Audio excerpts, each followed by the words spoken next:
கள்ளக்குறிச்சி மாவட்டம் திருக்கோவிலூர் அருகே மரட்டை ஆற்றில் ஏற்பட்ட வெள்ளப்பெருக்கால் தொடர் கனமழையால் விழுப்புரம் மாவட்டம் புதிய பேருந்து நிலையத்தில் மழைநீர் குளம் போல் காட்சியளிப்பதால் பயணம் செய்ய முடியாமல் பொதுமக்கள் அவதியடைந்தனர்.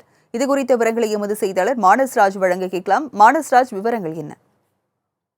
வணக்கம் ஆதிலட்சுமி. அதாவது விழுப்புரம் மாவட்டத்தில் இந்த பெங்கல் புயலானது அதைத் தொடர்ந்து மழை பெய்து வருகிறது. இந்த மழையானது தொடர்ந்து 2-3 நாட்களாக தொடர்ந்து பெய்து வருவதால் விழுப்புரம் புதிய பேருந்து நிலையத்தில் அந்த மழையானது நீர் தேங்கி நின்று குளம் போல காட்சியளிக்கிறது. அதாவது இந்த பேருந்து நிலையத்தில் பார்த்தீங்கன்னா, இந்த பேருந்து நிலையத்திலிருந்து தமிழகம் முழுவதும் தெற்கு பகுதியிலிருந்து வருகிறவர்களும் வடக்கு பகுதியிலிருந்து வருகிறவர்களும் தொடர்ந்து இந்த விழுப்புரம் மாவட்டம் மட்டுமே இந்த இடத்துல இருந்து தான் அனைவரும் பயணம் செய்வார்கள். எனவே இந்த புதிய பேருந்து நிலையத்தில் அதிகப்படியான பயணிகள் பயணிப்பது இந்த இடத்துல வழக்கம்.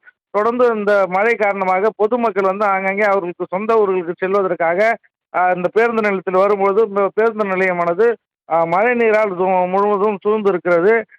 தென்பெண்ணை ஆற்றில் வெள்ளப்பெருக்கு ஏற்பட்டு அந்த தென்பெண்ணை ஆற்றிலிருந்து வருகின்ற மழை நீரானது புதிய பேருந்து நிலையத்தில் சூழ்ந்து பேருந்து நிலையம் முழுவதும் தற்பொழுது குளம் போல காட்சியளிக்கிறது. இதுதான் நம்ம தற்போது பார்த்து கொண்டிருக்கிறோம். அதை தொடர்ந்து பார்த்தீங்கன்னா, இந்த மழை விழுப்புரம் மாவட்டத்தில் தொடர்ந்து பெய்து வருகிறது. அதாவது விழுப்புரம் மாவட்டத்தில் மழை அளவுன்னு பார்த்தீங்கன்னா 45 சென்டிமீட்டருக்கு மேலாக இருக்கிறதுனால தொடர்ந்து மழை பெய்து வருகிறது. இந்த தொடர்ந்து மழை பெய்து வருவதால் புதிய பேருந்து நிலையத்திலிருந்து மழைநீர் வெளியே தற்போது மாவட்ட நிர்வாகத்தின் சார்பாக நகராட்சி ஊழியர்களை வைத்து தற்போது அங்கே மோட்டார்களை பெரிய பெரிய மோட்டார்களை பயன்படுத்தி தற்போது அந்த தண்ணீரை வெளியேற்றி வருகிறார்கள்.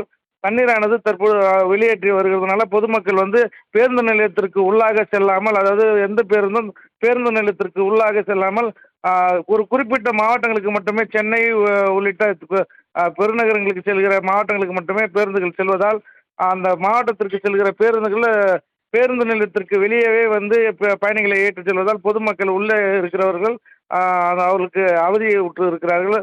அந்த பேருந்து நிலையத்தில் இருக்கிற தண்ணீரை தற்போது மாவட்ட நிர்வாகம் சார்பாக வெளியேற்றி வந்தால் பொதுமக்களுக்கு பயனுள்ளதாக இருக்கும். புதிய பேருந்து நிலையத்தில் மழைநீர் தேங்கியதால் பொதுமக்கள் சொந்த ஊர் செல்வதில் சிக்கல் ஏற்பட்டுள்ளது. மழைநீரை அகற்ற அவர்கள் தரப்பில் கோரிக்கை வைக்கப்பட்டிருக்கிறது. விவரங்களை வழங்கியதற்கு நன்றி.